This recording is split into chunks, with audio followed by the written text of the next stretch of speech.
Good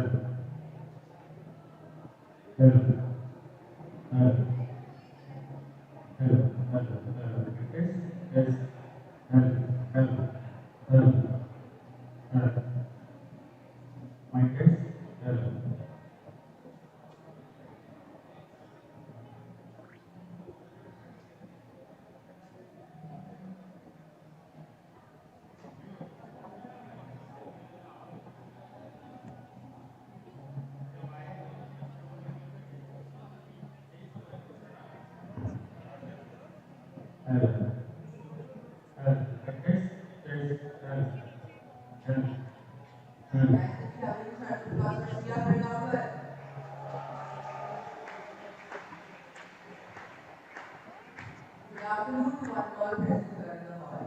I hope everyone is comfortable, settle in, and geared up for our next session of Conclave Day 2, brought to you by Social Nation Campus. Flip the screen, there are compelling performances. Today, we have with us an extremely special star who has charmed us with her reflective on-screen presence and whose journey in the entertainment industry is a source of inspiration for many of us. From her stellar Bollywood debut with the film Bad starring Shah Rukh Khan, to her dance in successful OTT shows like Mirzapur, Raw Game, 18 Miles, The Broken Music, and Taj Mahal, she has won several awards and made a lasting impression on viewers. Shriya has also made her mark internationally with the web series Bisham House. Her immense talent in social roles is the ultimate testament to her versatility and compelling persona. To top it all, she is the alumni of our very own St. David's College. She was also the chairperson of Malhar' 2009, with a very we're really thrilled to have you back at Malhar this year, a fest that once led was held. So ladies and gentlemen, please join me in welcoming the very elegant and the powerhouse of talent, Shriya Prabhakar. This session is brought to you by the Social Nation Campus. We would like to thank the Social Nation Campus for creating this fireside chat with Shriya Prabhakar. Social Nation, that community that all of us have built digital content creators and fans one goal, to bring the digital world directly to you. After hosting the Social Nation Festival at Geo Garden to over 20,000 fans in 200 theaters, we are bringing a small part of it to you. So let's begin with our session. Hi, other departments, what do you think the quality department will be contributing today?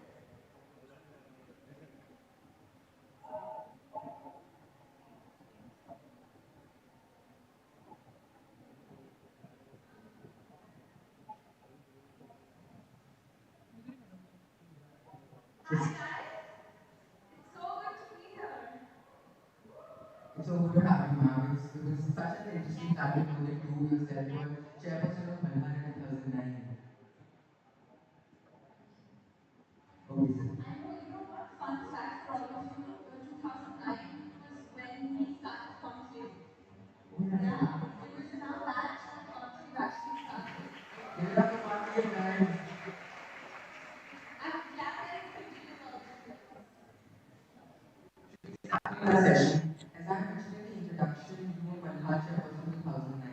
Can you tell us about your experience in Malhar and in Xavier's, and how did you feel coming back to witness the entire vibe of Malhar 15 years later?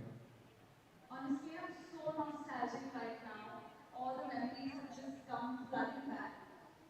The first day of college, or maybe the first month of college when I was here, I remember I saw the chairperson then on stage giving her speech, and I thought to myself that I want to be here in 5 years, and trust me, I was on that stage. Malhar has been extremely instrumental in my growth as a person because I think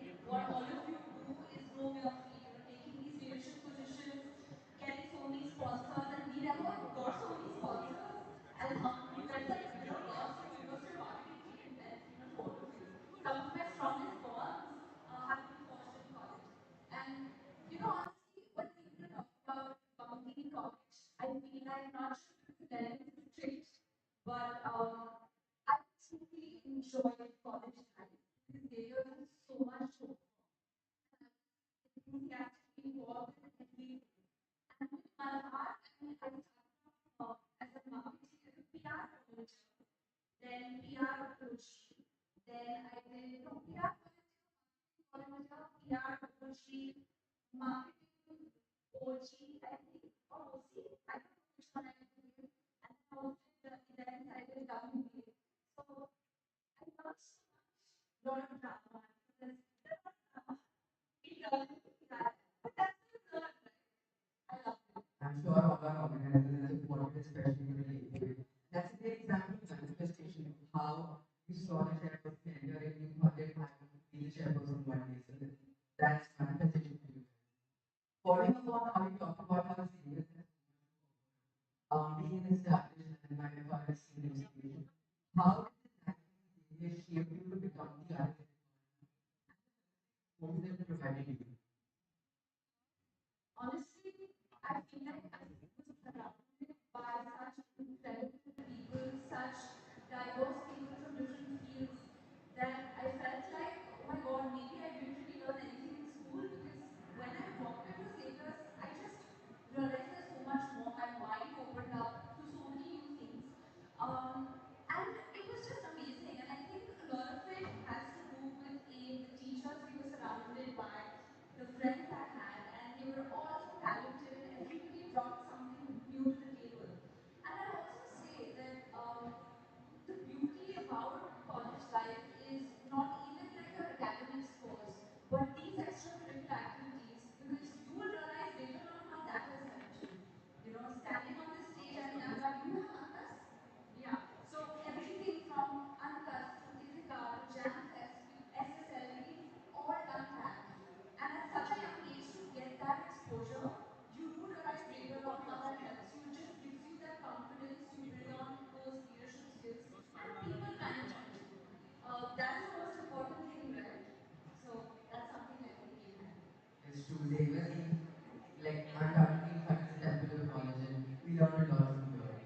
Talking about your profession, you debuted in the film industry with the 2013 film Eight with the A, and then you made your Bollywood debut in 2016 with Fan. You also work in Tamil and Telugu films. So can you talk about your experience of working in these different industries, and what was the experience of delving into the language aspect of it? I've always loved working in different languages. I think cinema and art does not have any barriers and boundaries with respect to language. I think when you're passionate about what you do, that is the love language of that world. So I personally have always enjoyed working different languages, and today, especially with subtitles coming into play, people are exposed to world cinema. So as an actor, I do want to explore all of it and not just be bound to one particular language. That's true. Passion for me is all boundaries. That's another thing. You've headlined some of the most popular OTT shows, from a show like Mirzapur, where a change in the change in the storyline of your character shocked us all to the core. It was a very shocking scene. Similarly, you had those arcs in the shows like 18 Miles and Stars of Khabar and Broken News. So what do you have to say about such brilliant and coincident resonance in all of your characters?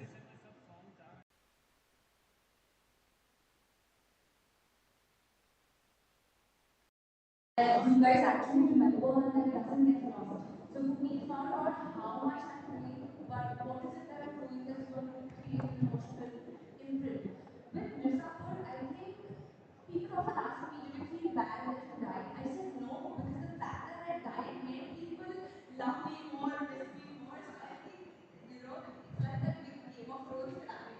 So I think I had no complaints about me dying. But with respect to characters in shows like 18 Minds or Taza Khabar or The Broken News, I'm very fortunate that I've been able to play so many different parts.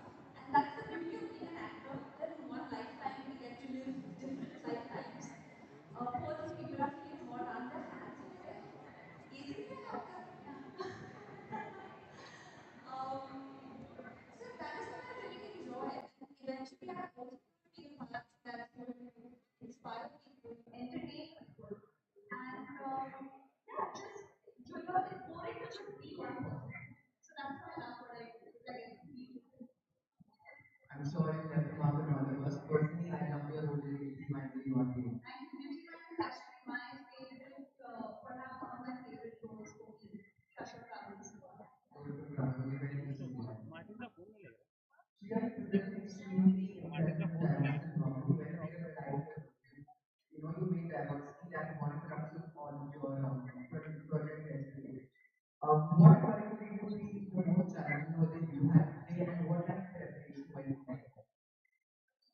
Challenging role.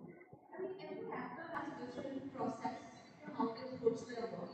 But I will say that when you are portraying a particular profession, in the first 2 minutes when I come on screen, I have to convince you that I've been a lawyer for 5 years, right? How do I do that without risking the dialogue? And I think it's about the in-between moments, the way I'm entering a court, the way I'm hearing the files, the way I am at ease with my environment. And this, of course, comes when you don't make that effort. You have to put in a lot of effort to be effortless, right?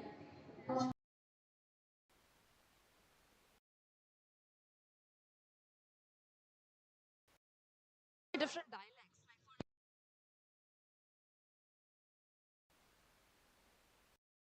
It's fun when we get to look different, when we get to speak in different tonalities. Yeah.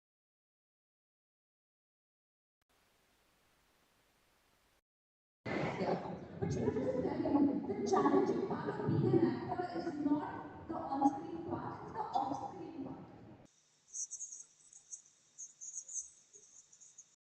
Is there a pressure to stay true to your character and maintaining that body language even in the promotions and interviews? No, no, of course not. I mean, you have to just like be yourself otherwise. If I'm playing like a serial killer, I'm not like supposed to be a serial killer off screen. But what I meant was in terms of today, acting is just one aspect of it. So much of it is also perception.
Hello, ma'am.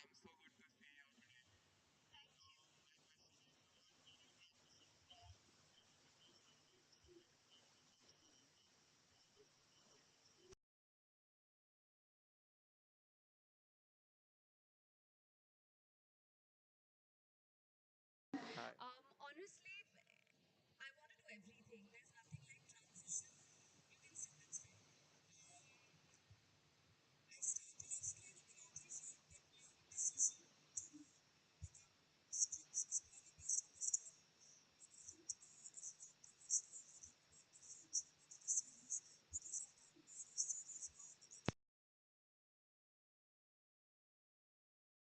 balance.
And iconic. And I think the main thing for me was to not compare my journey with theirs because you can't do that with anything. So my focus was to try to just create a niche for myself. And I think the biggest lesson that I got from them is no work is too big or too small. Calm down, and you have to take it step by step and enjoy the process. Sometimes that result, most of the times, the result is not in my hands. I can do the best job, it can be a big release, but if it doesn't go well, I'm not going to sit and sulk. I'll feel bad, but the whole point is to mentally keep myself motivated. And another thing, I think in life it's very important to be creative. Sometimes when things don't happen the way they're supposed to, that is the opportunity for you to be creative and really create your own path because you're going to look back and say, thank God that didn't happen.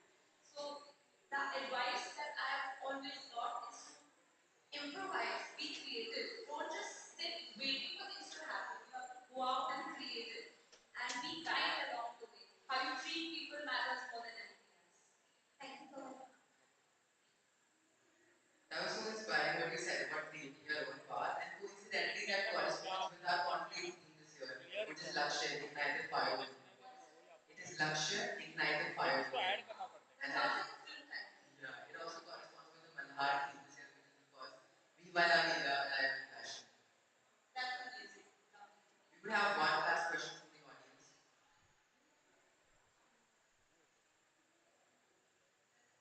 Girl in white. Hi.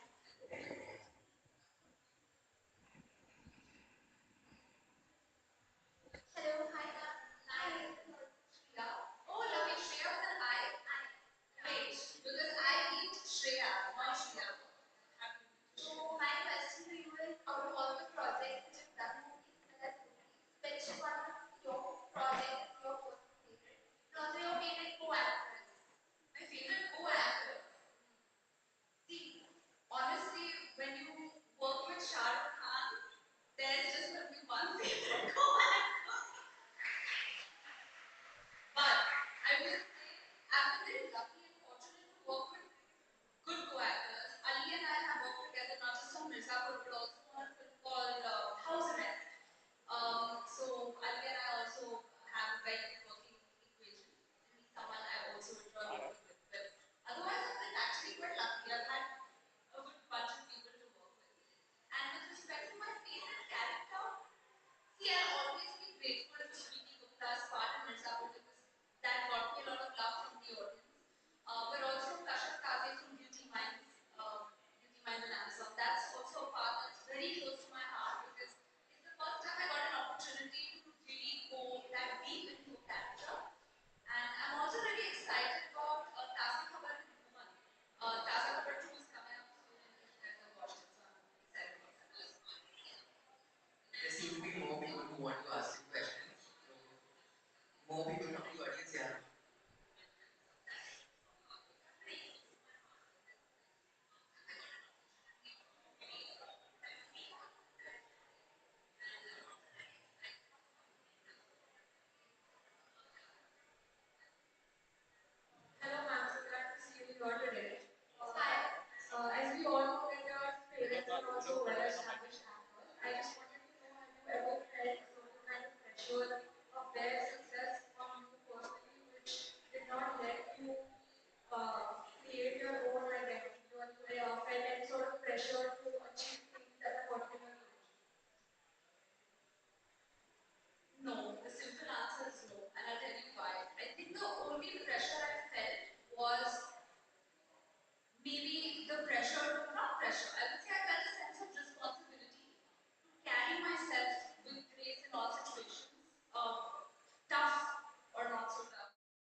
What is one, two, three?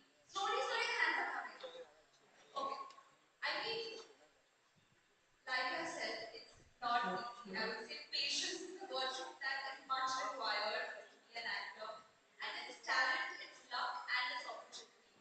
I would say you just have to keep at it because you never know when your turn comes. So keep working on your skills rather than working on everything around you that is heavy, right?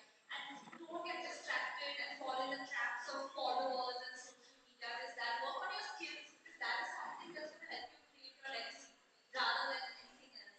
And good days, bad days, just push through it because at the end of the day, we all have good days, bad days, ups and downs. And eventually, the person who comes out winning on the other side is one who does all of this with joy and they're not stressing themselves out.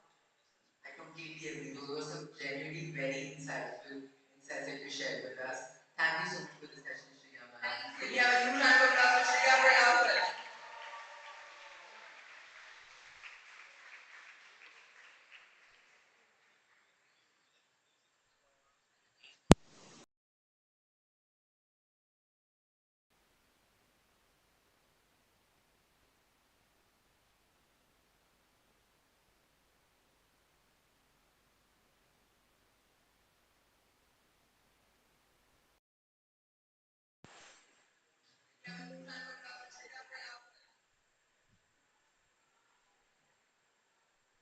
Check.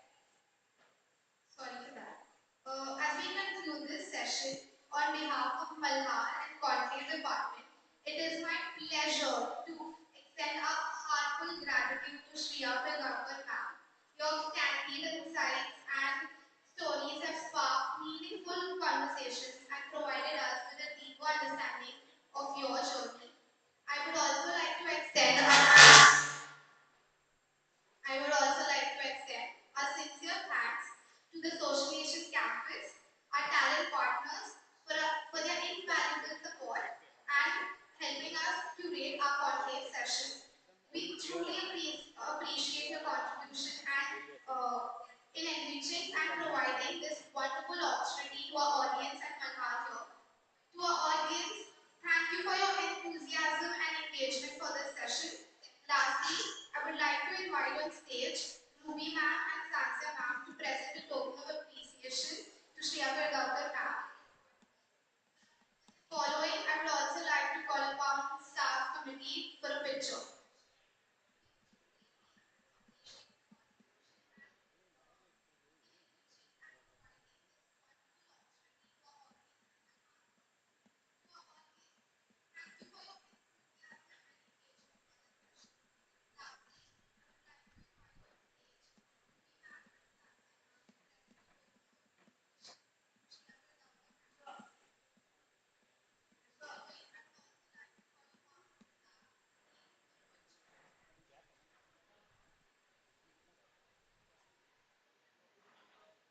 We had an issue with live streaming yesterday, which is why I'm checking.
So it is a little too reductive to put them all in that kind of a genre. I will say that I personally felt through my 20s, I was relating more to relationship stories, which often have a touch of romance to them. It's a young person finding their way in life. Finding you also work with new directors. I guess that's the difference, right? I would consciously try and work with first-time filmmakers, because our vibe would match. We would speak a similar language. They were telling a story that was kind of personal to them. Be it Ek Main Aur Ek Tu, Brother Kindergarten, I Hate Love Stories, all of these films were first-time filmmakers who were putting a lot of their own experiences into the films. And that would kind of that would call out to me. That's what resonated with me. I didn't entirely feel like in my 20s I was that I related in that way to the harder edge action drama cinema. I think in your 20s it's more interesting for me to explore the character stuff. Sometime after 30, or 16, I would say, you can, yeah, you stayed away from the limelight, and at the end of 2023, you kind of work, became active on social media, there was a passion around your movie, there were conversations, and suddenly, like, you can't remember the person again. And you want to know what you're doing, you're curious to know where you were, if you're making a comeback.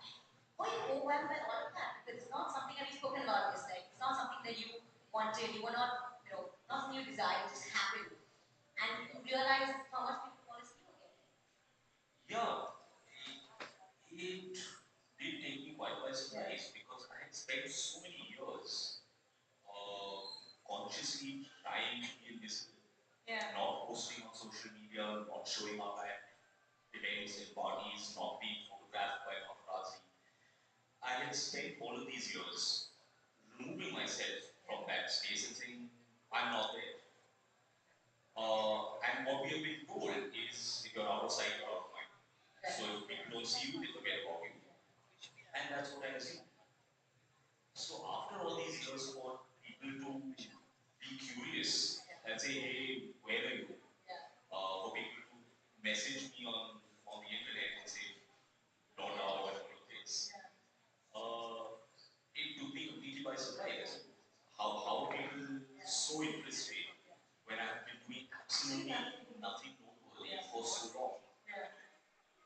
I never quite grasped how it gained that momentum, how it came together. It's tremendously humbling. When you make a film, when you tell a story, all you really want is for it to relate to someone, for it to resonate with someone. For them to watch it and say, hey, I felt it. For someone to look at a film that was made 10 years ago and say, hey, I still like that film, and in fact, I like it more today, is just the most humbling thing for a creative person. Anyone who made something and it lasts, it's tremendously humbling and very, very beautiful. And disconnect and come back to this kind of reaction and response and love is it's really very moving. It's overwhelming. Right, right. So, what is the most interesting thing that's happened since you, for lack of a better word, made a comeback? I mean, that is the topic of clearances on the movies yet. Yeah. Well, it is that the feeling that I have now of wanting to reconnect with something that I love so much. I love movies, I love watching movies, and I love making movies. Finding myself in a position where I can reconnect with that thing that I had kind of given up. Right. Somewhere in my heart, I had let go of that and said, done. Yeah. Come back and reconnect with it and have the sense that, oh wait, I can still practice this thing, I can still play with this thing that means so much to me. It's like a second lease of life. It's such a learning for all of us here, especially the younger generation program. You left the point where you were a star with successful movies to take a step aside and say, okay, I have mental health issues, I will focus on myself.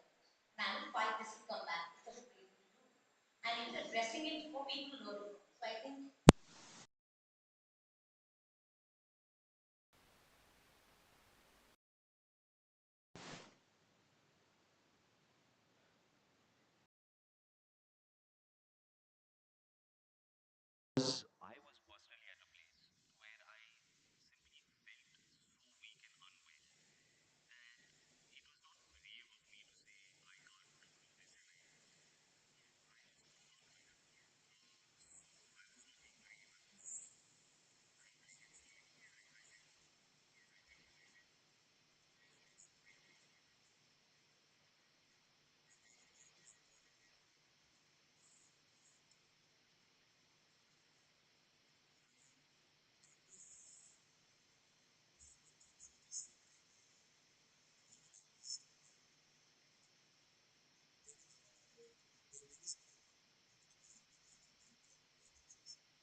Age of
show up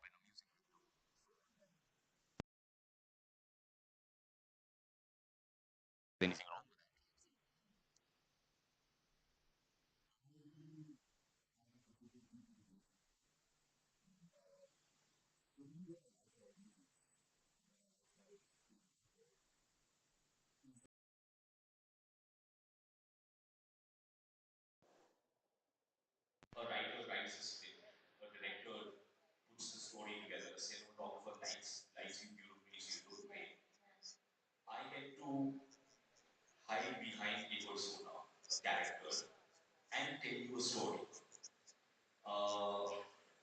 that's kind of what I like about the fact that it's all made up. And outside of that, my personal life, my personal whatever persona, or all of this, I don't love sharing that with the world. So in case anyone happens to look at my Instagram, you will see that I don't really post very often. I don't post pictures. Part of the pictures, like we're just complaining about. Yeah, so I don't really post pictures of myself or my life, where I am, what I'm doing, because I feel like I don't want to share that with the world. So what I want to share, I share through movies and through stories. So for me, I don't engage too much with cultivating the external persona. Uh, that just because I'm not very good at it and I don't particularly like it. Does that mean that I have fewer followers on Instagram and my salary for some brand endorsement will be less because my follower engagement is low? Okay. You become a minimalist of sorts. Anyways. Yeah. Like, okay. That's fine. Yeah. Throughout that you've been through the highs and lows, good and bad, what has been your biggest learning and has that really changed you as a person? How is Imran Khan season 2? How different is he? The big change, which for all of you young students out there, I'll give you a little glimpse down the road. I think that as you get older, as you go through your 30s, in your 20s, when most of you guys are entering right now, you and I, what we all tended to do is we follow the rule book that has been prescribed to us by our parents, by our educators, by our leaders, by anyone around us in society. They have generally given you a manual for life. Here's how you go through life, here's how you do the things. And in your 20s, you tend to follow that manual pretty closely. Saying the page 63 says such and such, this is how you deal with the situation. As you enter into your 30s, you will start to discover that the rule book doesn't cover all scenarios. Uh, there's a lot of stuff that happens in life that is not covered in the handbook. Uh, Sometimes you might suspect that the handbook or the instruction manual is written by someone who didn't fully know what they were talking about. And something is what you say. And there's no chapter that describes my situation where I am right now. I find the page. I'm trying the old thing and it's not working. Yes, no, you start feeling frustrated about why this is. And when you enter your 40s, as I have now, you kind of cross the rule book and say, forget that. I'm not following any of those rules. Now I'm a full adult. I will do whatever I want, however I want. Forget the rule book, forget the manual. It never quite makes sense. You reach a place of fearlessness where you feel that you can engage with people and engage with the world in whatever way you choose, and you'll be fine. You don't have to follow the pattern. So you reach that phase of calm in your life. I'm currently at a place of utter fearlessness and saying, listen, I'm me, I'll do me exactly how I want. Yeah, whatever. What happened? What's what happened? I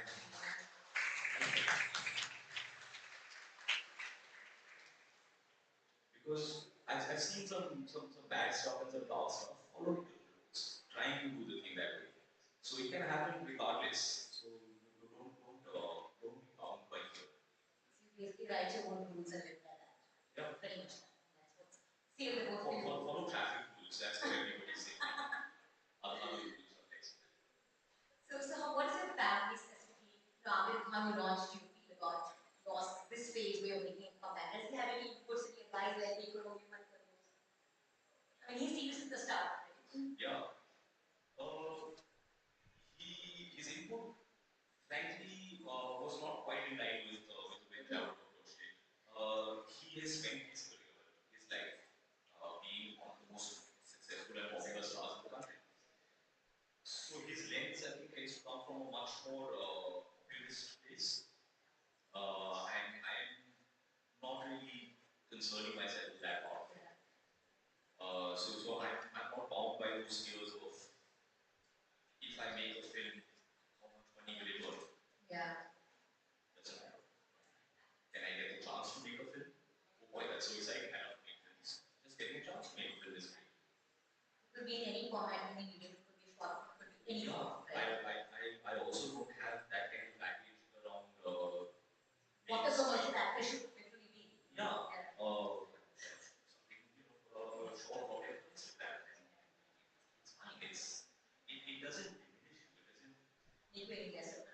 Yeah, these are also notions that when you're working in mainstream Bollywood, it's really drilled into you. Like you have to perform. If you appear in a thing that is not a big budget indie film, then your stardom is destroyed. If suppose you make exit when it's on a TV show, you can't. आपका star value will come there. It's nonsense. Yeah, these are all just strange external notions, and that is actually good too. It's very restrictive. Very restrictive.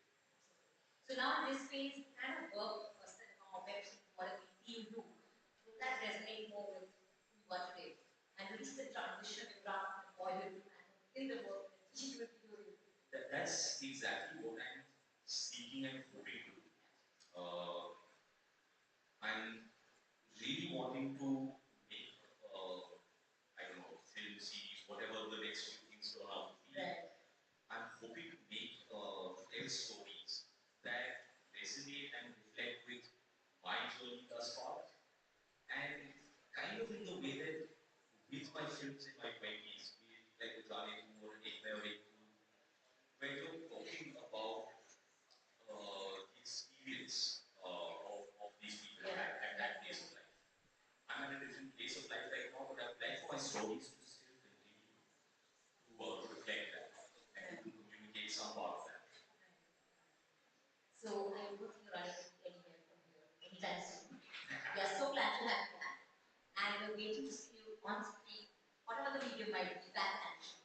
Thank you.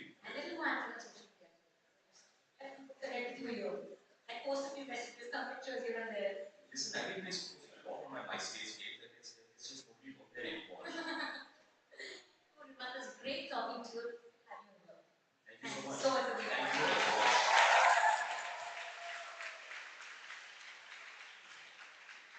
On behalf of my heart and the Conclave department, I would like to express my heartfelt gratitude to Anuradha for being extremely accommodating and cooperative with us throughout. We've all admired you on screen, but having you in person, sharing your journey is something we'll cherish forever. We're all looking forward to seeing you back on screen. Also, in all the while that I've coordinated and communicated with Sir, he's probably been one of the most kindest person. So thank you for being here, Sir. Thank you. Thank you very much. This session wouldn't have been a success without the help of Conclave ma'am. So thank you so much, ma'am, and also thank you to Bombay Times. Before we conclude, I would want to what I would want to express my gratitude to the Malhar staff committee, and I would want to call upon our BCP networking Khan and OC Rucha to come up and give a token of gratitude to our sir. As a token of gratitude, our gifting partner Elva Audio has also customized your name on their earbuds.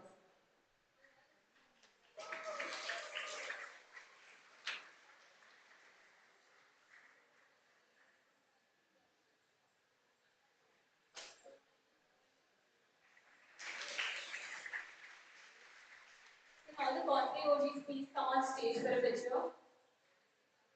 And also the Malhar staff.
So he's come here to learn and listen to some of the finest pioneers in the medical field. The panel prescriptions and perceptions includes a dynamic set of individuals who are making their very own dent in the universe. My name is Shorin, and it gives me the deepest pleasure to introduce the members of the panel. Can we please have a round of applause for our speakers?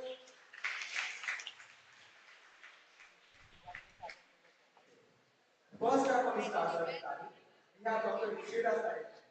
She is one of the finest psychotherapists in all of India. She has founded the Wellness Family Center and is the president of the Bombay Psychiatric Society. She is also the co-chair of the Confederation of Indian Industry, Indian in the network, the Malhar'24 chapter. Please have a round of applause for her. Second on the list, we have Dr. Malhar'24. He is a vastly experienced doctor with 16 years of experience post-MD in his pocket. And he has even obtained a diploma in internal medicine from the state of Singapore.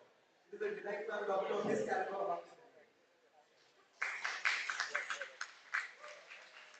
Next up, we have Dr. Suzaima Mama. Dr. Mama is a gold medalist in biochemistry and a true stalwart in his field.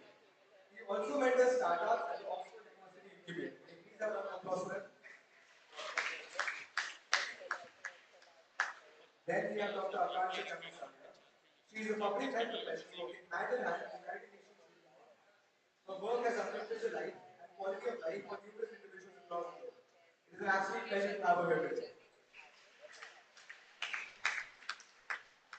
And finally, we have Dr. Ryan Fernando. He has been lauded by several organizations across the globe. He has won the award of Best Specialist, decided by the global jury, comprising of officials and individuals from various organizations like the International Olympic Committee and various drug organizations. He's been auditioned for many famous celebrities.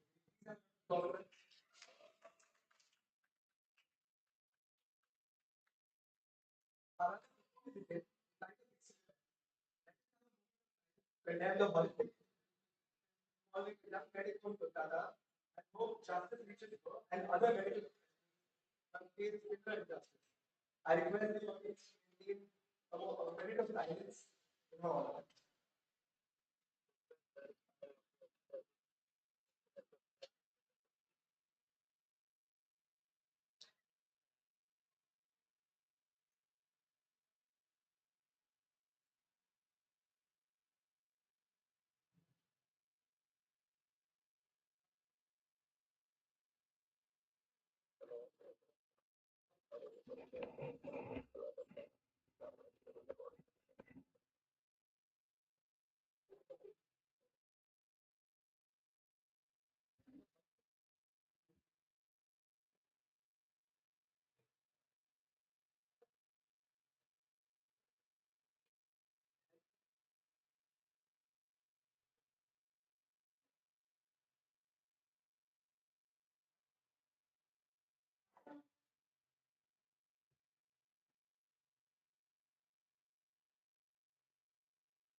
Thank you.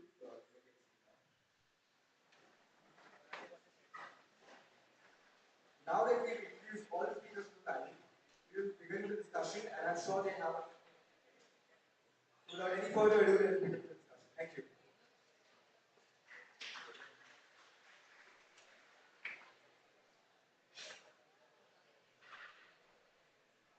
Hello everyone.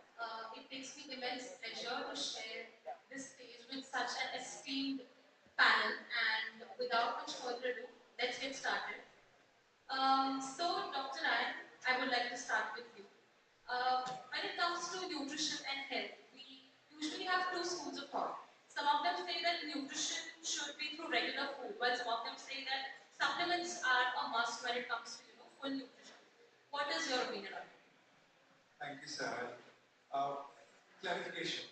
Among this esteemed panel of doctors, I am not a doctor, I'm just a nutritionist. Wasn't smart enough to get into medical college, but smart enough to convince Indians to eat healthier. So your question is two fronts. Should I be nutritionally indisciplined and take supplements, or should I be nutritionally disciplined and I don't need supplements? So I tell people, supplements represent a nutritional convenience for your nutritional indiscipline. So big thank you to everyone in the hall. It's hot and you need some hydration. How many of you are carrying your water bottles here right now? Raise your hand. Right? So like about 10% of the audience. So that is nutritional discipline.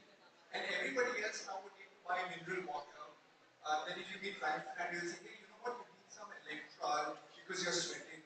And then if you meet like Virat Kohli is going to be the most expensive water. The gradations of nutrition depend on your belief. How expensive is your body? So you can change your house, you can change your mobile, you can change your laptop, you can change your car, you can change your college, you can go to another college, but you can't change the human body.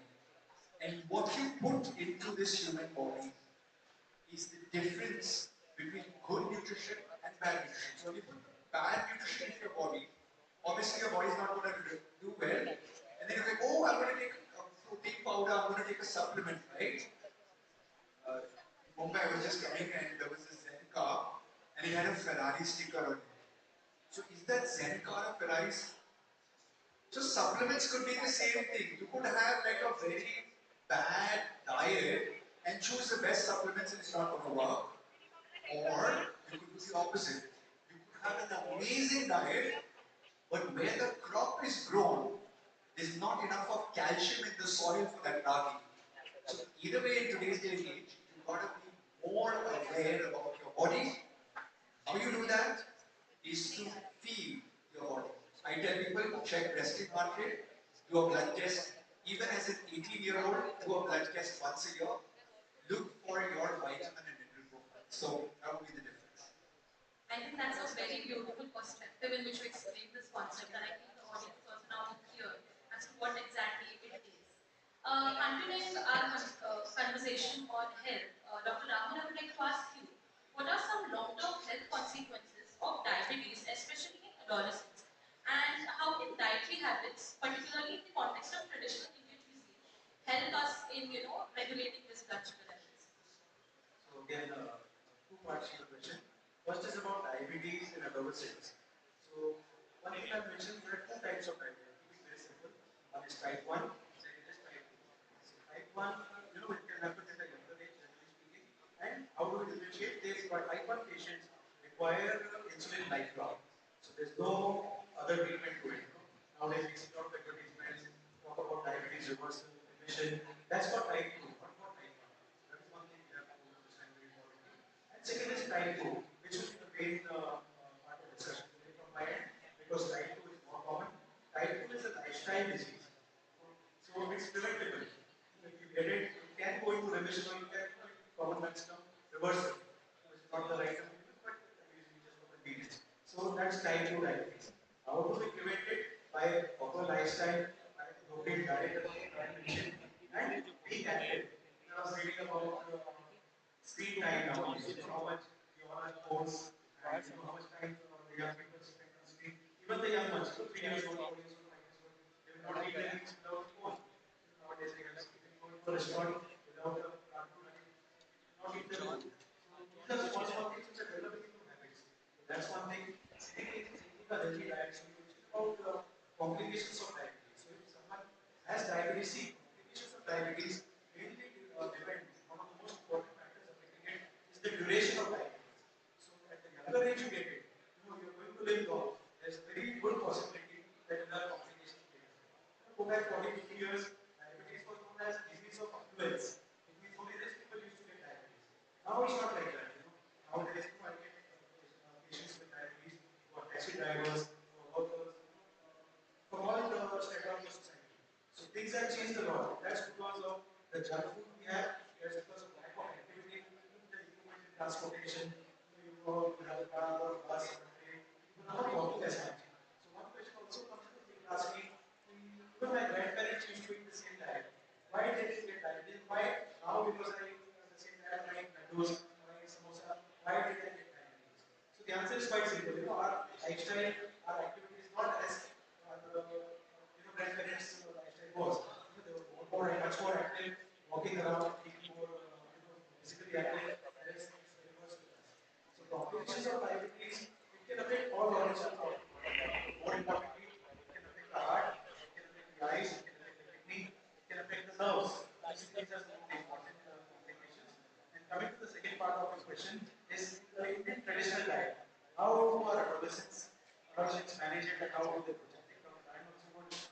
to add to this, but I will mention. So the basic principles remain the same. You have to cut down on carbohydrates, cut down on junk foods, eat more vegetables, eat whole foods, eat whole grains, legumes, pulses, eat lean protein, eat good fats, and that avoid sweetened beverages. Try and take an example of Lectral. You go out, there's a sugarcane juice. You go out, the sandwich wala is very famous outside. You have refined carb bread there. So these small things. I go around. I work in Bombay Hospital, so I know the area pretty well. So you probably get a good vada pav at Vada Pav. You have Captain Pav Bhaji, right? 100 meters away. So these things might be, and college students walk that path every day. So you see something, you just tend to eat it. So it's important to understand what is healthy for you, understand your own body, and then try and prevent these rather than thinking about treatment and complications. Thank you, sir. I think this coming from you really impacts us and our audience as well, and we try and improve our dietary habits and also try and inculcate like all these all these advices that you mentioned. Now moving to a little bit of worldwide context, Dr. Guzaima, I would like to ask you: the world recently faced a major outbreak in the form of COVID-19. So in that context, how do you say that the variations in immune system of a particular person affect the vaccine in their bodies? So this is a difficult question. So the best way to try and explain it is through an analogy. So let's say you have 105-year-old children and you teach them how to play chess, how to play tennis, how to learn a new language. If you don't teach them, they won't know it. But if you teach 100 children, everybody will have a different aptitude. So some of them will do very well, some of them will do average. But if you teach the person how to play chess, at the end of the day, they'll be able to play chess. If you don't teach them at all, not. So now when you look at individuals, every individual is getting this endogenous in the protection for the environment. And this is not that one is better than the other. It's just that it's like somebody will play chess with you, somebody will learn language with you. So different people will have different attitudes. Different people will have different ability to mount immune responses. What is the vaccine? The vaccine is being brought out of chess. Nobody teaches you to get very good, to get very good at chess. If you can, if everybody is taught everybody will play chess, and you just play different ways of game, ways of their inherent abilities, which are a very attached to them. Just how you learn as an individual, and that is dependent on your parents' values, all your parents will create sense and so all of them are not equal. Right? So there is sort of a progeny that evolution suggests when in a multicellular organism, when it introduces by sexual reproduction. Right? So does this kind of answer the question? Yeah, I think that's a really beautiful way in which you portrayed or explained this concept.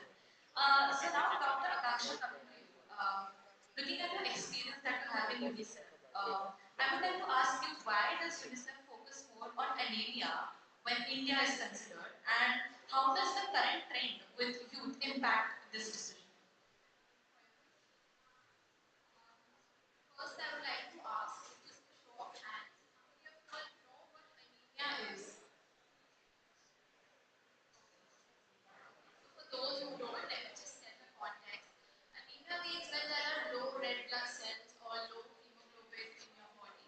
And why this is important is think of your bloodstream as a stream of river, and the red blood cells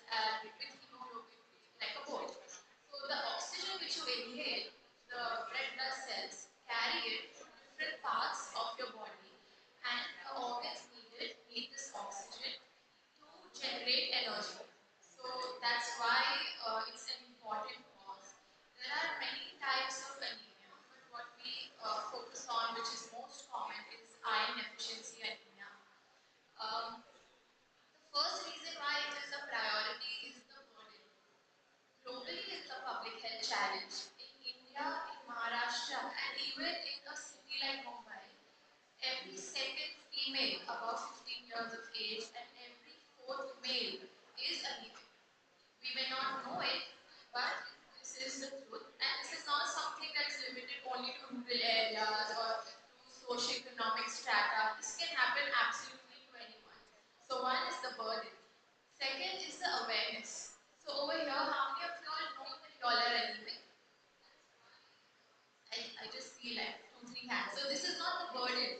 We don't know the burden because people have not gotten themselves tested. So that's the second thing, awareness. And the third thing is the intergenerational cycle. That means if I'll give you my example. So I was also anemic. When we found out, my mom said, even I used to have these things. Even my nanny used to have these things. This is the intergenerational cycle. So if the mother is anemic during her pregnancy, she has low iron stores, then the child, and then a female child, then menstruation happens, blood loss. So it's a cycle which needs to be broken. So these are the three reasons why it is important. Coming to the second question, we are all victims of this erratic lifestyle now. Like Sir also highlighted cow bhaji and this and that. So over here, our nutritional value, we don't know what our nutritional intake is.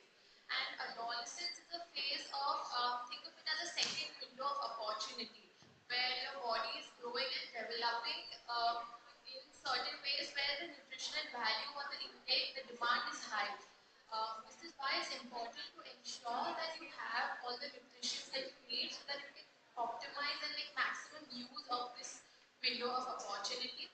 And also because of our lifestyles like excessive consumption of coffee, tea, alcohol, smoking, these affect your iron absorption capacity.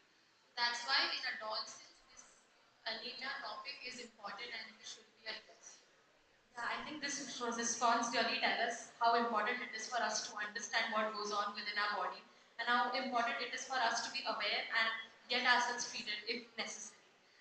Now, since we're talking about global trends and global issues in general, Dr. Ruksheda, I would like to ask you what are some emerging therapeutic models that are being used today? And how do you see the integration of technology in therapy and still make sure that the essence of empathy and rapport remains while dealing with the patients? Thank you so much for that question. A, I'm not a psychologist, I'm a psychiatrist. Degree ही उड़ा दी मेरी. B, mental health doesn't come in last. Mental health is what we need to wrap up everything together. Okay? And yes, mental health is still something that's so stigmatized, misunderstood, and also disinformation about mental health goes out everywhere. So leveraging technology is something that we really do and continue to can do as well, right? COVID happened to be something that was, in a way, very in a way, it was a boom for mental health as well, because that was one time that globally everybody collectively was talking about mental health. And during COVID, we really used technology. Everybody now knows how to take video calls, take meetings on Zoom or Google, and all of that. Social media really popped up. So social media is also part of technology. And although there will be a lot of influencers that you don't want to be influenced by, but there's also a lot of technology that gets used for for disseminating the knowledge of mental health. So to improve mental health literacy in itself, to increase awareness of psychiatric conditions, because we have mental health issues and we have psychiatric conditions, right? Most of us would have a mental health issue sometime in our life. But for us to have a psychiatric illness, of course, will require a combination of bad nutrition, bad lifestyle, bad genetics, transgenerational, and also maybe a healthy dose of infections throughout, because there's an inflammatory theory to psychiatric illnesses as well. There's a metabolic theory to psychiatric illnesses as well. So even the speakers agree with me. So how we leverage technology is by using technology for our benefit, right? Screen time is not the same as social media, right? Social media is not as the same as absorbing content that's digitally unhygienic for us. So definitely be aware of what you're consuming. As far as therapeutic modules are concerned, yes, there are, and even pre-COVID, we used to have these bots, and there was a lot of research going on in terms of AI and how to leverage AI in mental health, because psychiatry and mental health is still very resource poor. Whereas just our country, right? We have 1.3 plus billion people, and we have less than 10,000 psychiatrists. And we have fewer numbers of psychologists and fewer numbers of therapists. So definitely leveraging technology is something that's important. So there's a lot of research going on in terms of people, games, online games or virtual reality platforms that are therapeutic use of treatment for anxiety maybe and all of that. Like a lot of us will use those white noise to fall asleep. That's technology, isn't it? All of us are using some communicative app, not product place here, they didn't pay me enough. But we will use those apps to stay in touch. That's technology, right? We will use apps and we'll put it on sleep mode so that we can sleep better. We'll put it on different alarms so that we can drink more water. We'll have a calendar so that we can test ourselves regularly. So all of that is also use of technology. And it's a two-way highway. If I'm mentally fit, I can eat well, have a healthy lifestyle, learn about different aspects of my health, physical, social, spiritual, financial. If I don't have a good mental health, my resilience will go down, my immunity will go down, I'm more prone to having anemia, I'm more prone to having diabetes, I'm more prone to even having infectious disorders. So use everything at your disposal and use technology well for both spreading awareness and also as a therapeutic model. And I know I kind of digress from your question, but that's what mental health does to me, and I wax poetic about it. But yes, a lot of research is being done in technology.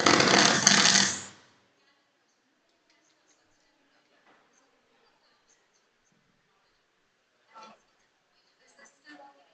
Yeah, okay. So that's about it. Yeah, there's a lot of developing things. But at the end of the day, what we also have still figured is that still human touch is important. I do a lot of online sessions on a daily basis, but people still want to come see you in person. And sometimes certain aspects of mental health or psychiatric care, we just can't relegate it to technology. But we're desperate, we will use everything. So I'm looking towards you guys as well to come up with more effective ways of improving mental health literacy and delivering psychiatric care. I love the way you connected all the responses into mental health, which is actually required. And we as laymen might not understand what are the emerging discoveries in therapy. So it was a really insightful response. Moving our discussion forward, Mr. Ryan, I would like to ask you, you are a strong advocate of genetic testing for nutrition health plans. We would really like to hear more about it.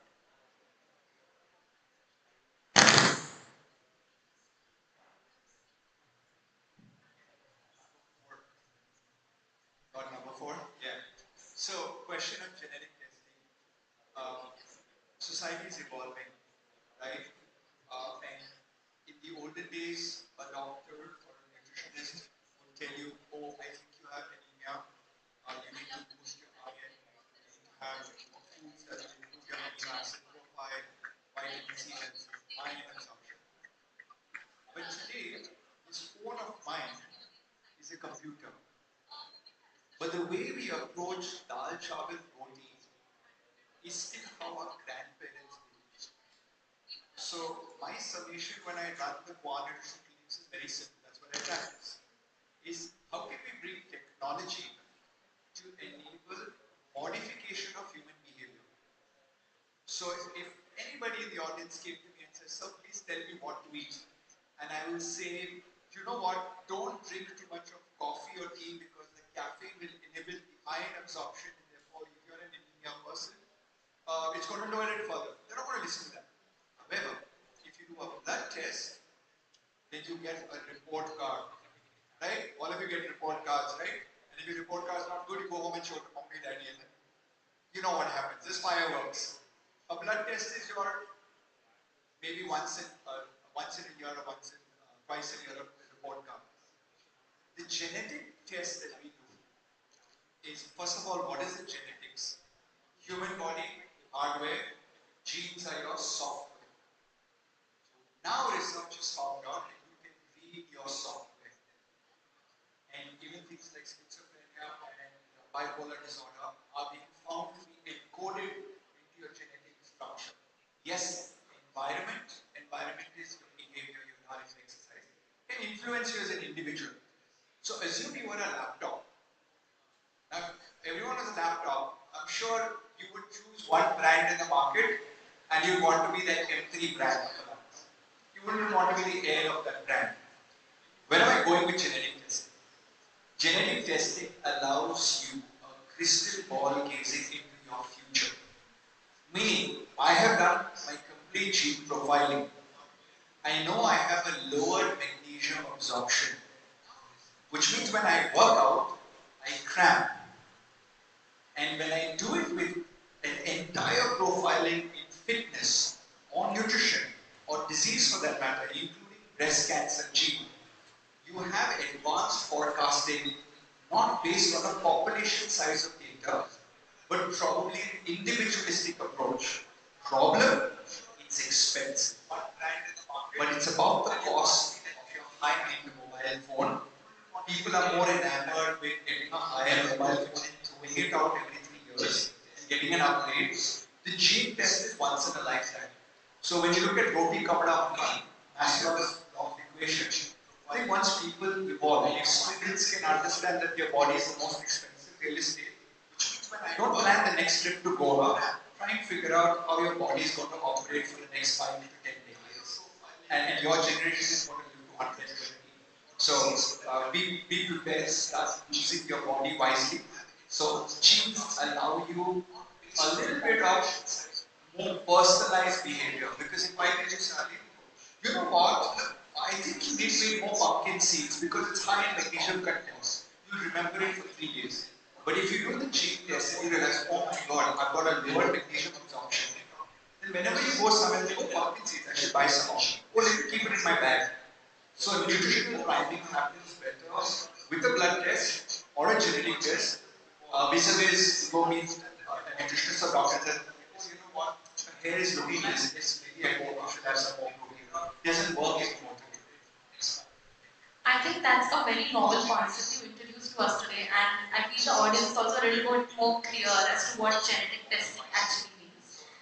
Dr. Rahul, coming to you, if you could share your perspective on sedentary lifestyle and screen dependence of the youth on their well-being, and how would you suggest a college student should incorporate a good food and exercise regimen? Yeah. So sedentary lifestyle is one of the biggest problems we are facing nowadays. Nowadays, because sitting is the new smoking. It's not just a code, it has a meaning. Smoking can cause cancer, smoking can cause heart diseases, smoking can cause various other issues that can affect diabetes and blood pressure. Sitting can do all of these things. So, I work around, as I said, in this area. I see a lot of AJS students walking all the way from Marine Drive till here, right? That's your path. So I feel happy about that. That's almost, I think, 800 meters or so, almost a kilometer. So that's the walk most of the students would do every day, to and fro. So that's around 2 kilometers. So that's a very good thing. So I look at it from different perspective that how you can incorporate walking and activity yourself. Like simple things like using staircase. If there's a lift, just skip it. If you're in the mall, there's an escalator. Even at the airport, there's an escalator in between the stairs, which I usually make it if nobody uses them.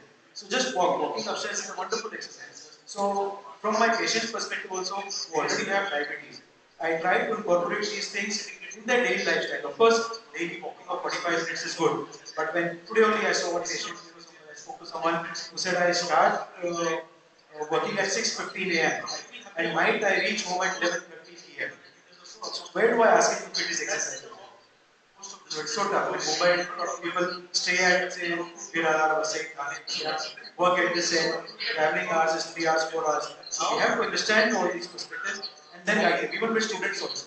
So and another thing is the screen time. So it has a lot of effects physically as well because you are doing mobile, so you are sitting.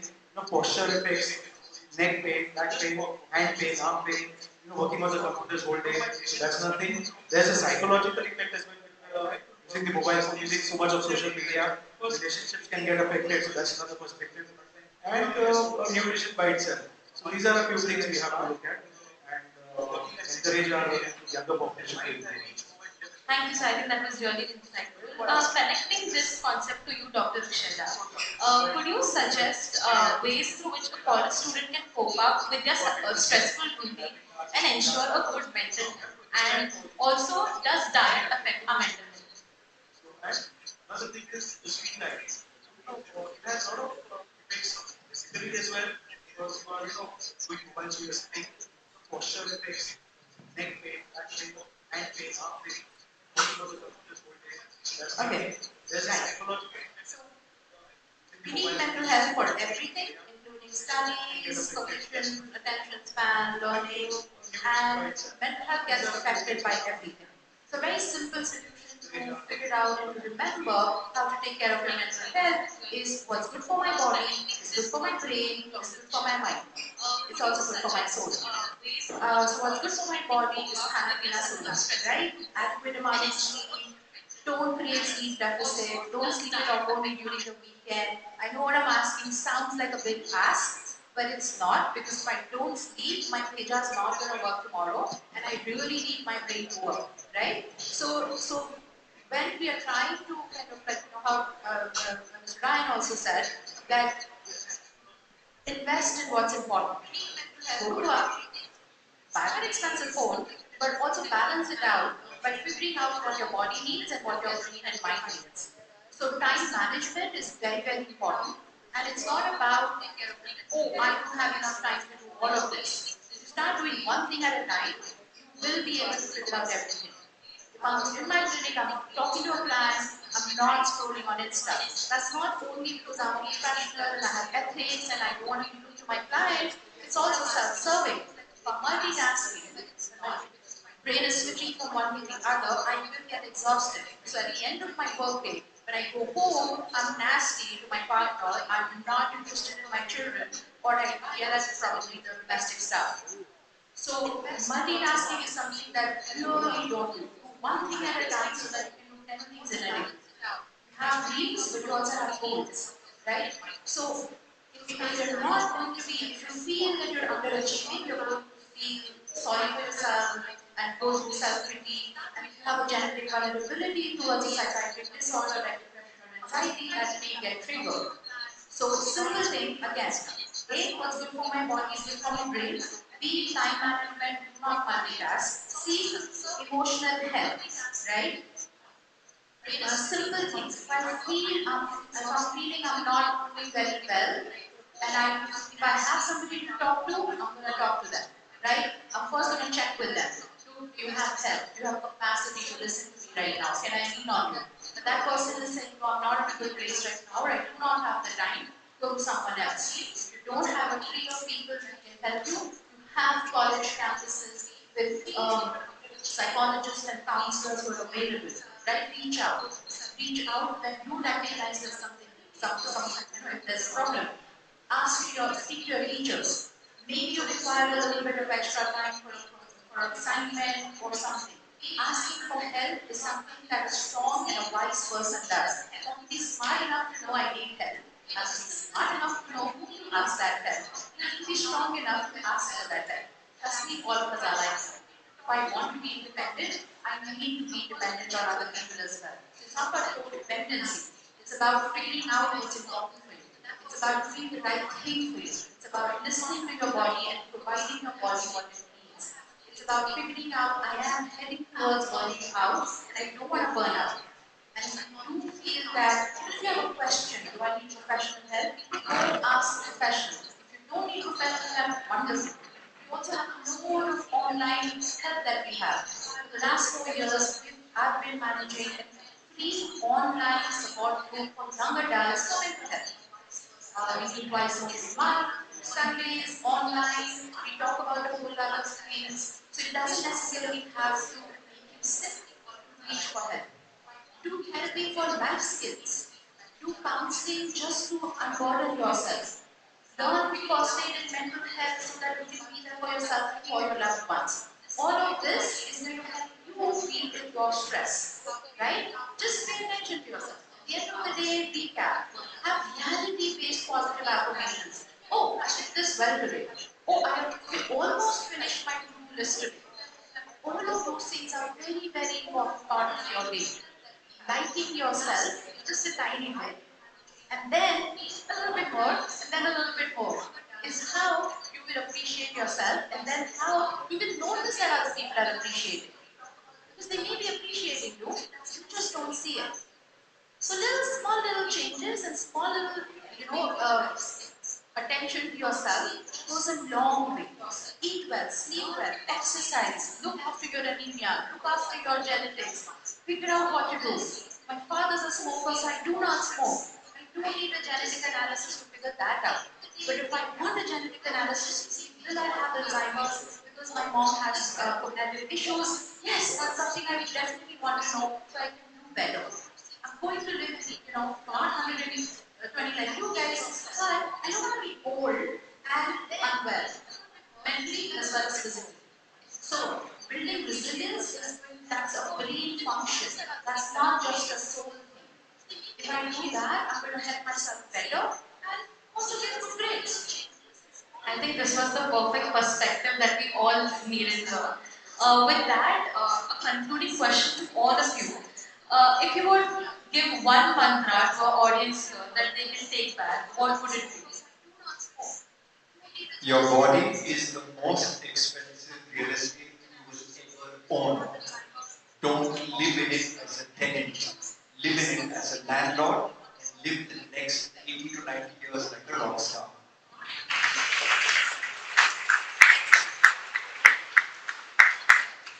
So continuing with that only, I think what you mentioned is true. And we should eat well, sleep well, walk and exercise well, perform some meditation, and look after our body. I am a doctor, I treat diabetes, but I think there's more joy in preventing rather than treating. This is the message that I can take home. Because don't come to us, don't come to doctors, nutritionists, and otherwise there's lots of information available on social media, newspapers. I think utilize that and prevent lifestyle diseases rather than go to doctors.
I would like to, I agree with your theme, Viva la vida, live life to the fullest.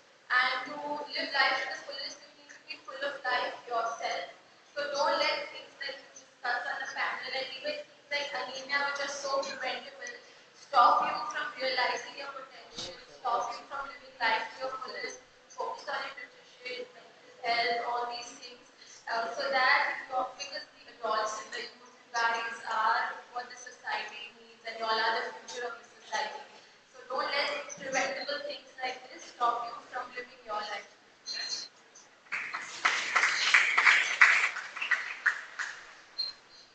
We will say no to stigma of every kind. We will say no to shaming of every kind because there's no health without mental health. Thank you so much. With this, we come to an end of an informative and insightful discussion that we had today. Thank you each one of you. I would now request Krish to take it forward.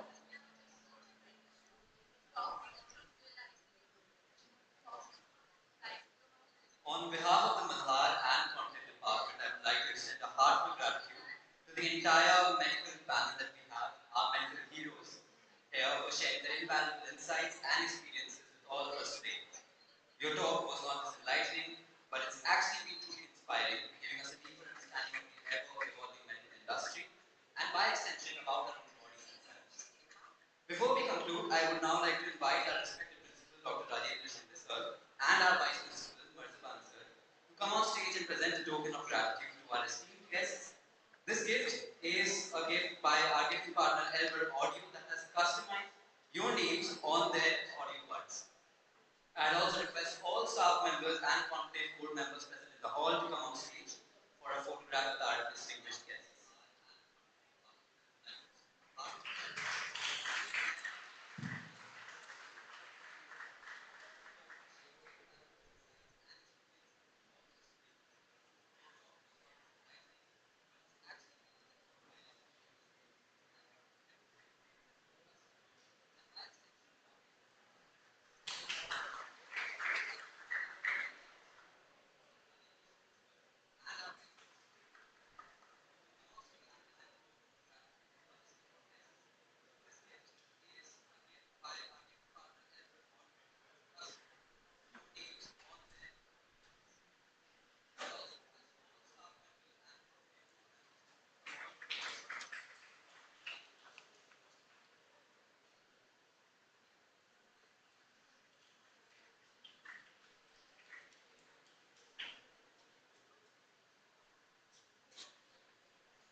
spotlight a critical and timely cause that affects millions around the globe, the fight against cybercrime. In our increasingly digital world, the need to protect ourselves and our loved ones from online threats is more important than ever. This is where the What Now movement comes into play. Founded by the passionate co-founders, Dr. Nivedita Shreyans, who is an eminent philanthropist and educationalist, Director of Public Relations, and Associate Professor of the Pillai Group of Institutions, and Ms. Neeti Goyal, also a famous philanthropist, restaurateur, and the founder of the Ghar Bhejo campaign. The What Now movement is an organization committed to combating cybercrime and ensuring that every individual can navigate the digital landscape safely and securely through education, awareness, and proactive measures. They are making a significant impact on how we approach cyber safety. To further this cause and bringing a greater awareness to this issue, we are honored to have with us a guest who is not only a remarkable actor, but also the brand ambassador of this social cause.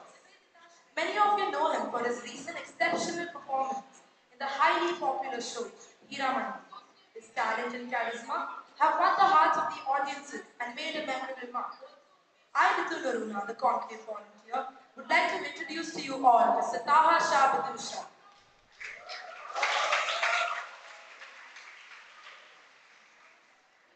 Let me call upon Mr. Taha Shah Shah to address the gathering.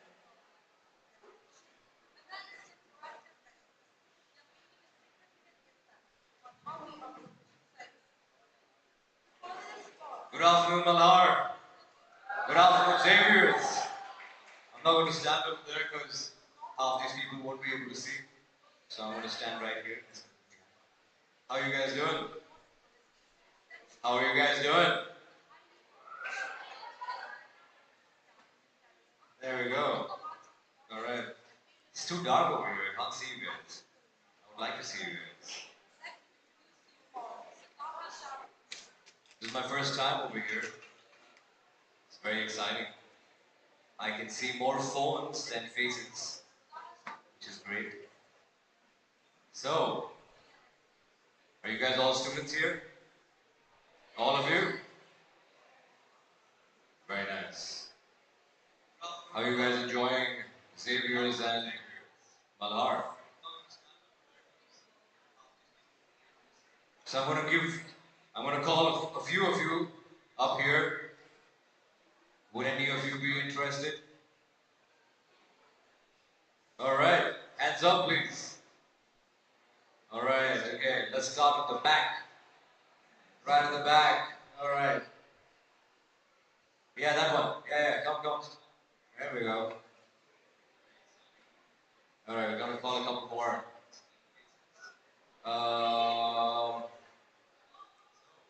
Yeah, you come. All right, both of you can come. All right, let's get some girls on stage. All right, can you guys stand up? Whoever wants to come on stage, stand up. All right, please. All right, you, please come. You, please come. Ma'am, please come. Ma'am, not man, man. Sit back down. The girl in the back. All right, sir, please come. Yeah, ma'am, please come. Yes, you. Yes, wearing the white. How are you guys doing? How are you doing? Please. Stand. All right, let's get some girls on stage. All right, so we're gonna make you dance right now. You guys ready? Huh? Yeah, that's what we called you for. Nah, I'm kidding. I'm not gonna put you on the spot. Move this way. Come on in. Come on in. Well, thank you, man. How come the girls didn't say that? This guy is like, I like your physique. Like, why did the girls say that? But it's okay if you do too. Thank you, man. I'm just joking. May I know your name, please? Avni? Which college do you study in? What's your? Is there any kind of like any specific classes that you go for? college. I'm in SYJC. Hi, what's your name? SYJC. Asmeet Asmi Thakur. And what do you study? SYJC Commerce. SYJC. Man with the physique. Alright, what do you study? I'm in FYGC Arts. My name is Harshvardhan. Manas. Psychology. Psychology. Alright, you'll be happy right now. Hi, how are you? Very nice to meet you. Name? Yasmin. And what do you study? Commerce. Alright, pick up a lot of commerce kids over here. Hello. Hi, how are you? My name is Reese and I'm from SYB. SYBA. Okay. Pick up the mic, pass one on. My name is Aryan Singhal. Aryan single. Oh, like that single. Alright, okay. Alright. Not single single. Or are you single also? You're single also? Wait, the hell can they have this room? What's your name? I'm Rishit. You what? Rishit. Rishit. What do you study? I'm doing PMS. BMS. Very nice to meet you. Lavina. Lavina, what do you study? FYJC. Very nice to meet you. Thank you for coming over. IFA. How do you spell this very unique name? What does it mean? Intelligent with a pure heart. Alright, big hand applause please. You're intelligent with a pure heart. Very nice to meet you. What's your name? Shreya. 5 PMs. Alright, cool.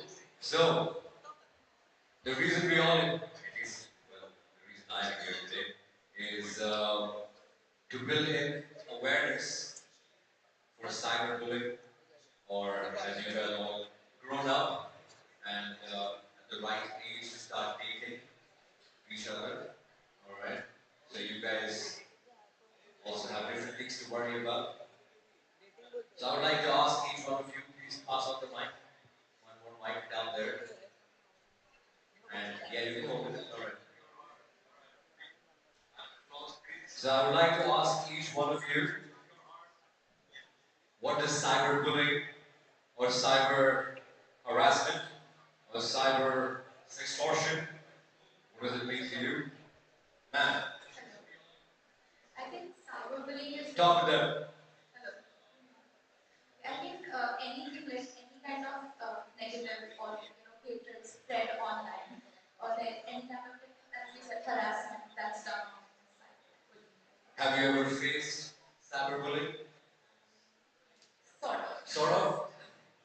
If you don't mind, can you share it with us, please? So Come set the stage. So,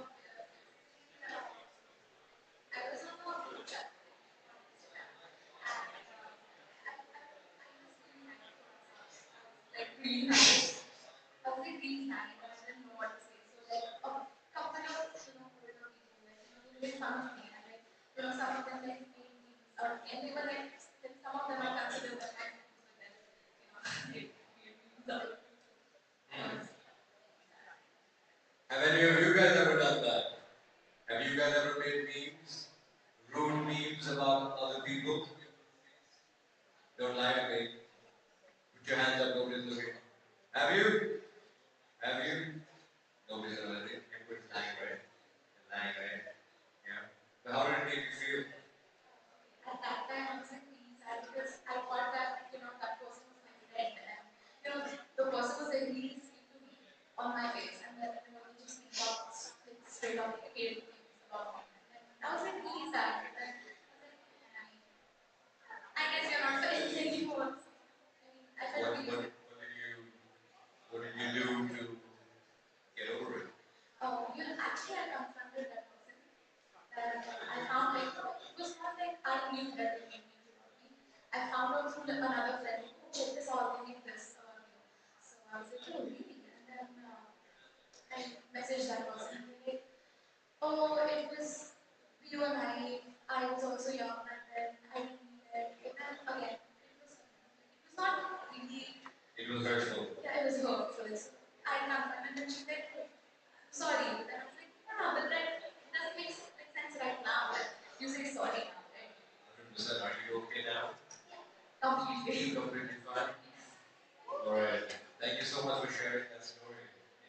Really, I'm sure many of them have faced it. And thank you so much. Big round of applause for her, please. Thank you. Ma'am, please. Hi. Hello. So, what are your thoughts on cyberbullying? I have not faced cyberbullying, but I have seen people who suffer from it. Like, there's a lot of people who impersonate each other. Like, they use their pictures and they change the profile picture and target other people. So, that is something that is cyberbullying. You faced it in your close circle? No, my close friend has. I know what she's going through. So how did it make you feel? What did she do about it? I was really helpless because I couldn't do anything other than report the account or anything. He asked a lot of people to report the account, and nothing happened. The account, it was still there, but afterwards they didn't know who it was. But they deleted the account and then they took somebody else's. We just left it alone. Have any of you faced that where your photos have been used by other people to impersonate you? Anybody? The person in the back? You have? That person has you too? Oh man. So there's a lot of people like this, right? And technically, as far as I have heard, impersonating. I have a lot of accounts on Tinder, by the way. It's not me. I'm just saying, right? If you guys ever find me on any dating apps, it's not me. But people do impersonate you. I don't care about it, but it can hurt and it can affect a lot of youth. So please be careful and let's try and avoid hurting people in that sense. Thank you for sharing that story. Thank you so much. A big round of applause for her, please. Single, please. Come with the mic. Come back. Thank you.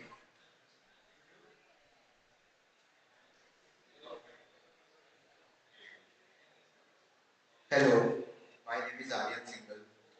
Boldia. Thank you. Yeah, I have never faced cyberbullying, but it is a very wrong thing to do. People make sensitive joke and it is not a good thing. Many people make fun of many respected and reputed people on internet just for fun. It is not funny. Some people think dark humor is like to make them feel like nice. What have you faced? I have never faced, but I have seen like this, which are not good. And Have your friends faced anything? um, my friends have been faced. Means some of my friends was my friend. His photo was taken and with the help of some editing and AI, they make some and posted it again. So they What kind of memes? he was like a good guy, but they Thanks for that. He was a good guy. Great. We all are good people. So what did they do? they used this photo and shared it in, and mentioned it. Means created an account and then they shared this post and they mentioned him and it was about like monkey like human face. They badness about Okay. Certain things are made for fun too. You guys should have a sense of humor. Not everything should be taken in a negative way.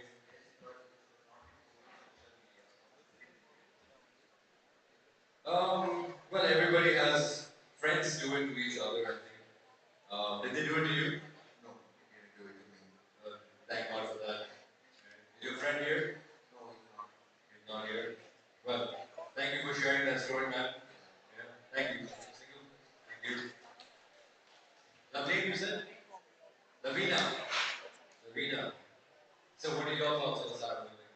Or cyberbullying or cyber harassment or anything that goes wrong on the digital platform? I think now that's one of the major crimes happening in the world, and people don't take serious action towards it very easily. Well, I'm glad that we have one now, right? We have an initiative that will protect you now. It's really, there's no other platform that has been there to support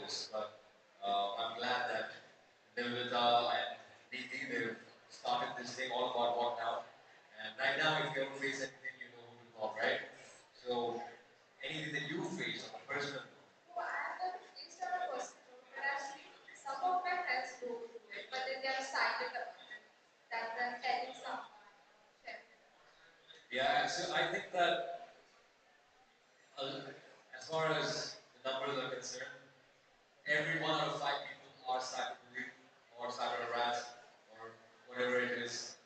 And many of us decide to stay silent. Many of us decide not to.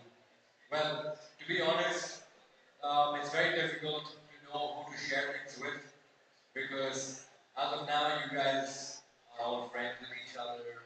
But like 2 years from now, like she had friends and her friends did what they had to do. So everybody changes, right? So you don't really know who to trust. Um, so now, at least you guys, if any of you ever face anything, I mean, cyberbullying, making memes are very small things, but when things go out of hand, when videos go viral, when private photos get posted by unknown people, that's an issue, right? And that can really ruin people's lives. Um, so if anybody ever faces that, just know that we are here to support you. We are here to guide you. Your privacy is always going to be yours. And if any time you need any of us, we will always be standing here for you. So thank you. Thank you for sharing that story. Any of you have a story to share? No, you don't? You have? You have? Of course you do. Coming to you next. So this is not something that I have faced, but I know like there was a big friend group that we had, and out of the 6 people, so there was this one guy. You had a big friend group of 6 people. So like it was a big friend group, in which it was a smaller group of 6 people. So among 6 people, I had one friend who was bullied on the basis of his race. Like he was constantly bullied, but he didn't have the courage to speak up to his own friends. So he came to me and he always, ranted it on me like, I'm facing this, but I don't have the courage to go out and speak it out of to them. Did you stand up for it? Yeah, we both went together, but like it became an informal conversation and we couldn't really solve it out. And he is not political, basically was done what they thought was done, it was always for fun. But in the end, after some time, it continues a long period of time, after like 1 year or something, he just gave up and he was like, let it be now. Well, race is a big issue, right?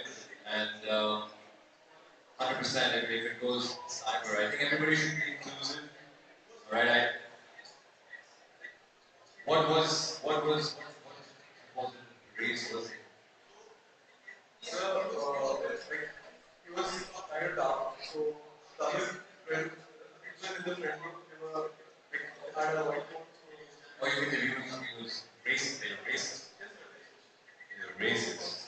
Well, I don't know if racist has anything to do with cyberbullying, but thank you for sharing that story, and I hope that you stand up for people like this, and all of you do too.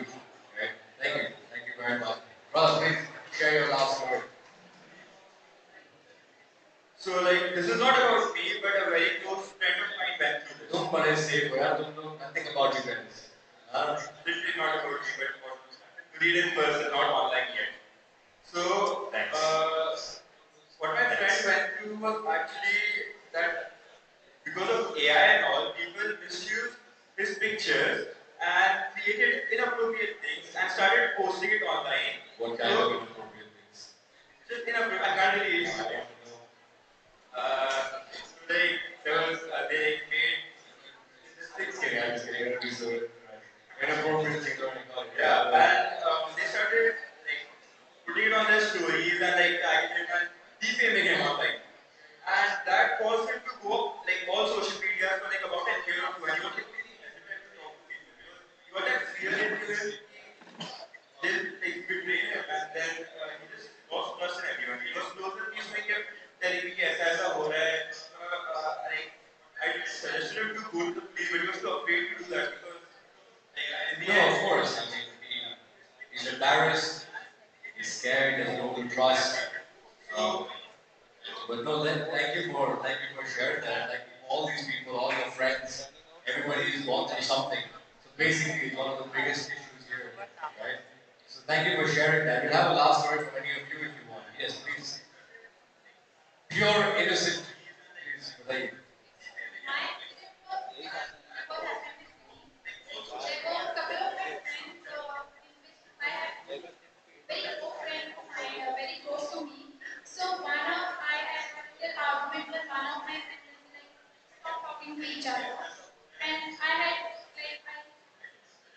ऐसे तो मुझे towel चाहिए आप tissue दे दो मुझे आप रखिए tissues So there's a new thing on Instagram, like putting notes on their IDs at the top. So they started putting like, she's your boyfriend, and why are you getting jealous? And all of that stuff came to my classes. So I don't have an Instagram account. I got it from my friend, which was like my school friend, and he was like, now you know, and all of that stuff. So I just texted my friend. ये सब क्या चल रहा है मैं काफी नहीं किया and he was like he acted like कुछ हुआ ही नहीं प्लान ही नहीं but मैं मेरे से काम कर रही हूँ that stuff happened. Well, nobody's going to agree to any of the facts that you're bullying me, right? How did you solve it? You stopped talking to them. Alright, well, okay. That makes sense too. But thank you for sharing that story first of all. It means a lot. Can we have this mic for a minute? Well, guys, as you guys have heard, we all know that cyberbullying in today's day and age is a big concern for all of us. And all I have to say is that any of you, or any of your siblings, or anybody that you know might does have a problem, please reach out to Walk Now. And if you need any help, we have psychologists, doctors, we have police, IPS, we've got the government on our side.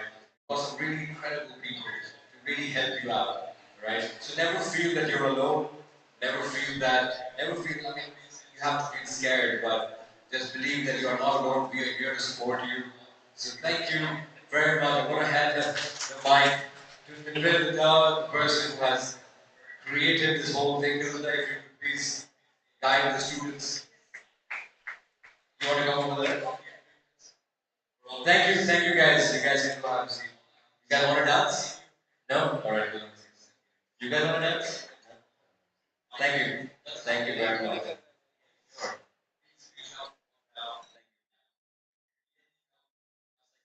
I will come down and take okay, I'll take photo now.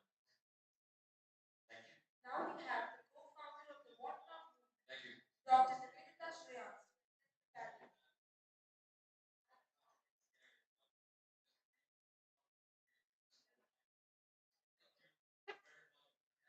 Can we please have a huge round of applause for Nivedita ma'am?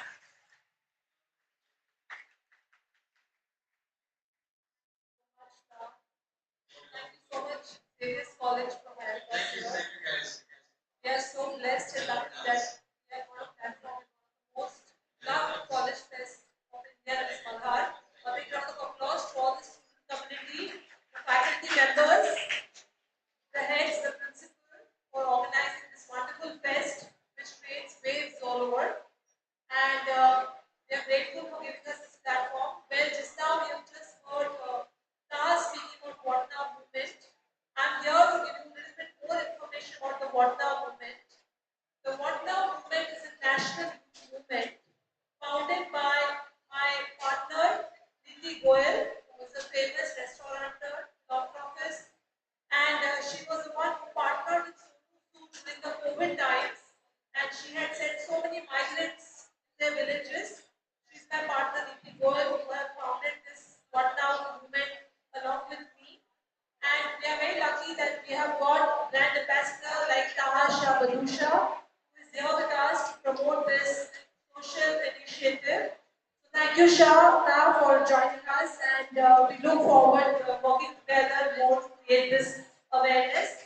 Let me give you some figures about what is happening regarding the cyberbullying and cyber harassment. All the faculty members are here, all the youth are here. The highest amount of suicides all over the world are now happening because of cyberbullying and cyber harassment. That's a shocking figure which has come up now, and WHO has just announced these figures. Every fifth person or every sixth person is getting cyberbullied, cyber harassed. Youth are getting haggard by this serious problem. You might be thinking suicide is happening maybe because they are having less marks in their exams, or maybe they are not performing well in the studies, maybe because of parents' pressure, or maybe because of love relationship, they are committing suicide. But the shocking figures is happening due to cyberbullying and cyber harassment. Most of the youth are finding themselves in a helpless state. Right now, you saw so many of them came on the stage and they all spoke about what happened to them. There are some serious issues, serious cases which we have come across. Let me give you one story of one boy who was a college student boy and he was studying in the college, a very good boy. His faculty, that is a male professor or male boy, started sending sex stalking messages to him on his mobile. Every day, he started calling him, he started messaging him, he started blackmailing him, and he started telling him, if you don't come and meet me outside, if you don't share your photographs with me, I will fail you in exams. I will not give you good marks in your assignments. The result is the boy stopped going to college. The boy started becoming very fearful. He stopped talking to his peers. He stopped communicating with his parents. He went into depression. He stayed at home for almost 6 months. He got 6 cases and he was almost here. We came to know the organization when he stopped coming to colleges. The college authorities went and asked him, spoke to his parents.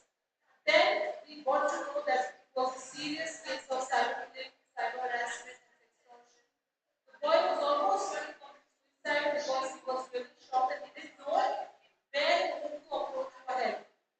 And that is how we stopped, we met him, we counseled him, and we helped him to come out of this. So this is a very, very serious issue, my dear students. If anybody of you are facing this problem, this, if you are in fear, please don't be scared. Don't shy away by not expressing. You should express your problems. Speak to your parents, speak to your friends. If not, speak to us. I'm just going to launch a number where you all have to register these numbers in your mobile. If anybody is getting trouble, cyberbullying, we are here. Government of Maharashtra is our partner. Maharashtra Police is our partner. And Cyber Cell of Maharashtra Mumbai is also partner on board. We have psychologists. Yes, I think that is the point of this. We have psychologists, we have lawyers, we have counselors who are about to counsel all those who are calling on this number and we have helped them to come out of this cyberbullying. We have given them strength and we have said this is not end of it. Fight back. Fight back with that person. Don't get victimized. At the same thing, I don't have time. I think I just have 3 minutes before I close. Before that, you all are young boys, girls. You all might be having girlfriends, boyfriends, or whatever friendship. Don't upload any of your pictures on internet. Please listen to this very carefully. If you upload this, it is going to be staying on the internet forever. Internet never forgives and never forgets. For that mindless pleasure, that happiness, yeah, I will make them happy. I will make somebody happy with this sort of photograph. That might ruin your life. Before uploading anything, think 10 times. It is getting saved on an unknown website which you are not aware of, which can be retrieved any time. You see? So it's very dangerous. If you want to stay safe, conduct yourself very carefully on the internet. Conducting yourself and content of the internet is also very important. Please, you are children of your parents, you are very precious. Please take care of you, your parents, your life, and have a safe social media conduct and keep yourself safe. I'm just going to launch this number with Taha. So please register this number. Whoever wants help, whoever is getting blackmailed, any problems, we are there. You know, we are quite strong. You can see I'm almost 5'9". I can give a bash to anybody and we can keep you safe, right? So please be safe and follow the What Now official page. I'm missing my partner, Nidhi Goyal. She's not here. She's abroad with her family, but it is her movement along with Taha. 3 of us have started this whole initiative and we need you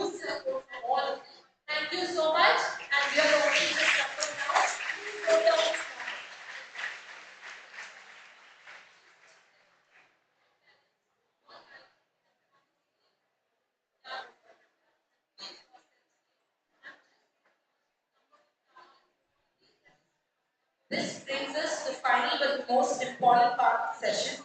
The speakers will now be launching the helpline number of the What Now movement, a free helpline number to protect your youth against cyberbullying and cyber harassment. Can you guys read it? Yeah? Read it. Now.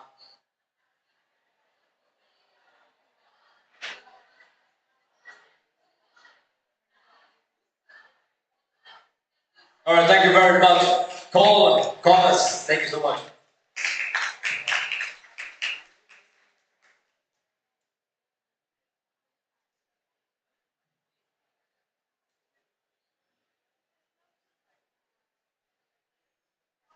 Thank you. Yeah.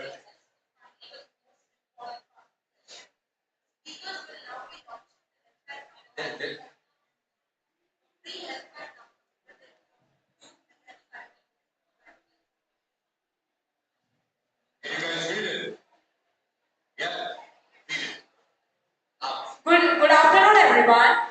We extend a sincere word of thanks to the entire What Now campaign, Tasha Sir, Ms. Nivedita ma'am. We express a token of gratitude to Mr. Rajendra Shinde sir, the last staff conveyor, Ms. Ashima Agarwal ma'am, and all multitudes of departments that have helped us put up this conclave together.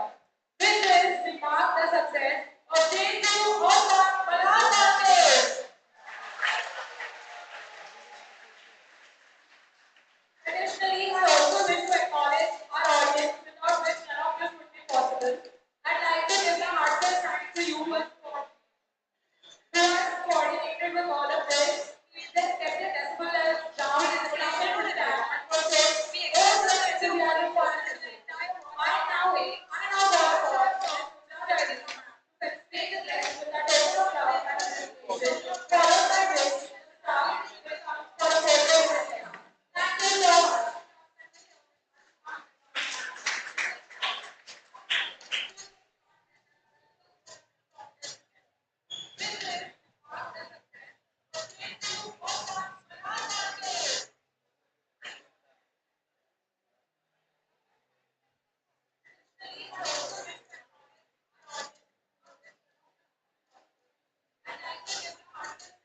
I now request the conclave court to please come for a picture.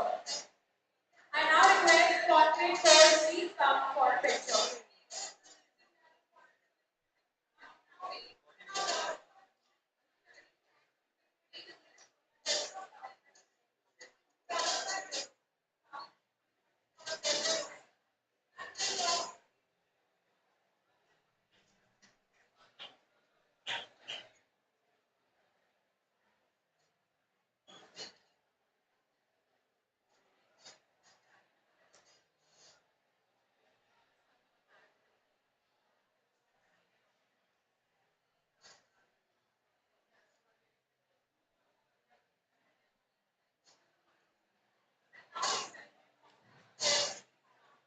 May I take a selfie with you guys?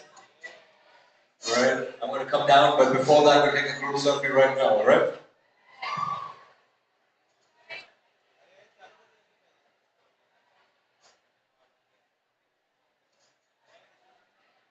Can somebody turn the lights off, please?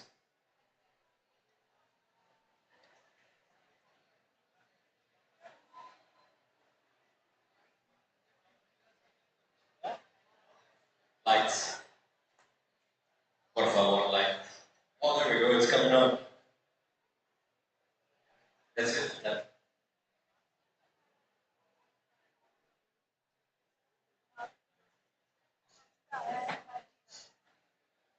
May I take a selfie with you guys? Alright, come down, but before that, we'll take a group selfie right now, alright? Audience को थोड़ा test test करते थोड़ा सा हाँ कम आगे करते थोड़ा सा हाँ there we go let's do this shit ये कौन है लड़की ये कौन है इसको हटाओ यहाँ से मना मत करो आ जाइए बच्चों लोग I love it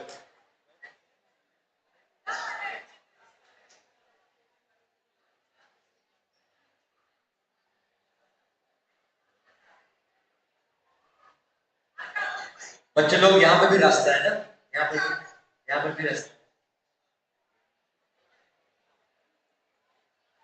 Where? No, I'll be exiting straight on from here.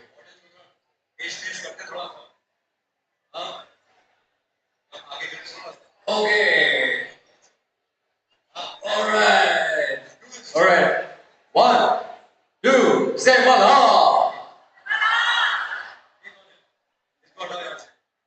Oh, you want a video? No, it's a picture. I love it. Thank you, ladies and gentlemen. Now I'll come down. Yeah. My whole team is taking videos.